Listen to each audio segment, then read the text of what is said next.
Bonsoir à tous, Christiane Tétu-Wolf, bonsoir. Bonsoir. Vous êtes l'invité ce soir, vous êtes chef du service de la protection judiciaire de l'enfance et de la jeunesse. On dit souvent PJEJ. Tout à fait. C'est un service qui dépend de qui? Alors c'est un service qui dépend de la DAS, donc du gouvernement, et c'est un service qui a été créé en 2001. Il y a donc 15 ans. Voilà. C'est un service qui ne fonctionnait pas vraiment récemment. On va dire que c'est un service qui a connu certaines difficultés, notamment par le fait qu'il y avait une absence, une vacance de poste du poste lui-même de chef de service. Et vous-même, Christiane Tétu-Wolf, vous avez une grande expérience en la matière, 36 ans à la tête de la protection judiciaire de l'enfance et de la jeunesse dans divers endroits de la République. Alors, je suis arrivée sur ce poste le 15 janvier 2016 et puis j'ai exercé précédemment pendant 8 années en tant que directrice territoriale de la protection judiciaire de la jeunesse, donc administration d'État. Et je suis effectivement dans cette administration, j'étais effectivement dans cette administration depuis 36 années. 36 Voilà. années. Et votre dernier poste À La Réunion, sur le territoire de La Réunion, département-région. Avec des résultats. Bien entendu, autrement je ne serais pas là. Alors, à qui répond le service? Parce que souvent, on entend parler de la protection judiciaire de l'enfance et de la jeunesse. À qui répond-il? Au juge directement? Alors, tout à fait, le service de la protection judiciaire de la jeunesse, en fait, contribue à la protection de l'enfance et à la lutte contre la délinquance. Donc, nous œuvrons dans le sens où le magistrat nous prescrit des ordonnances de placement ou des ordonnances de milieu ouvert pour que nous puissions suivre les mineurs à partir de ces ordonnances. Alors on a justement en Calédonie un noyau de jeunesse délinquante qui crée des problèmes. Dans l'actualité, on en entend parler tous les jours. Comment est-ce qu'on peut arriver à faire que ça diminue ?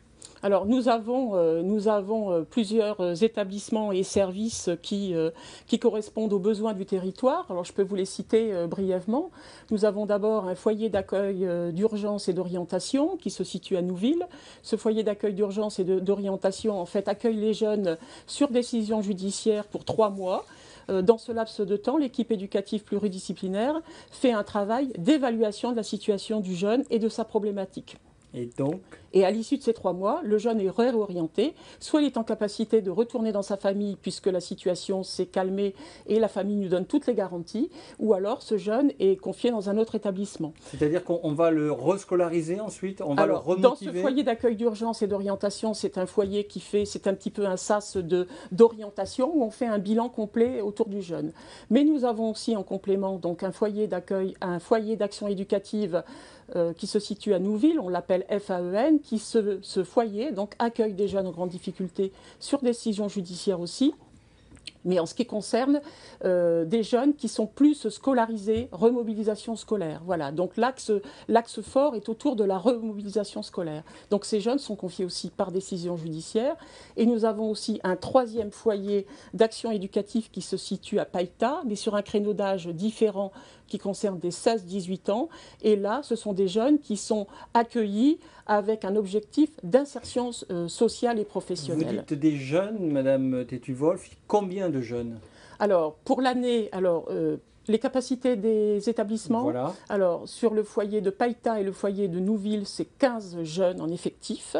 Et sur le foyer d'accueil d'urgence et d'orientation, c'est 12 places de jeunes. Mais nous avons aussi des dispositifs complémentaires puisque nous avons un centre d'action éducative qui s'occupe des jeunes en suivi milieu ouvert, toujours sur ordonnance des magistrats.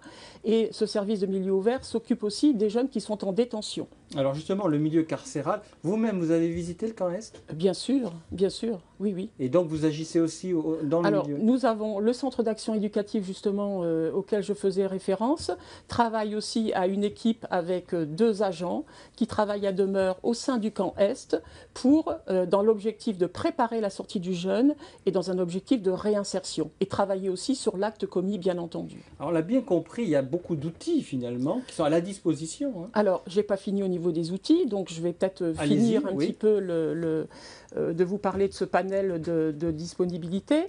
Donc au niveau des outils, nous avons aussi un centre d'hébergement diversifié, un service d'hébergement diversifié, sur prescription bien sûr des magistrats. Nous pouvons aussi confier des jeunes avec des problématiques spécifiques dans des familles d'accueil. Actuellement, au jour d'aujourd'hui, nous avons 17 jeunes confiés dans ce cadre. Et est-ce que ces outils fonctionnent à plein?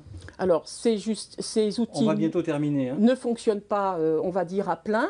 Quoi qu'il en soit, j'ai une ambition de les faire fonctionner dans une opérationnalité la plus complète possible.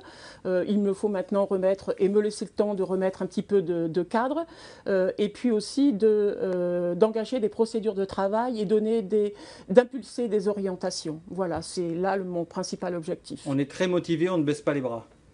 Je vous remercie. Merci beaucoup, Madame Christiane Tétuvov, pour avoir accepté notre invitation et nous avoir parlé de ces services, de ce service qui a beaucoup d'outils à sa disposition. Voilà, je ne les ai pas tous nommés, il y en a encore d'autres. Il y en a encore d'autres. Voilà. Merci encore. On peut revoir l'entretien sur votre site internet, il s'affiche au bas de votre écran.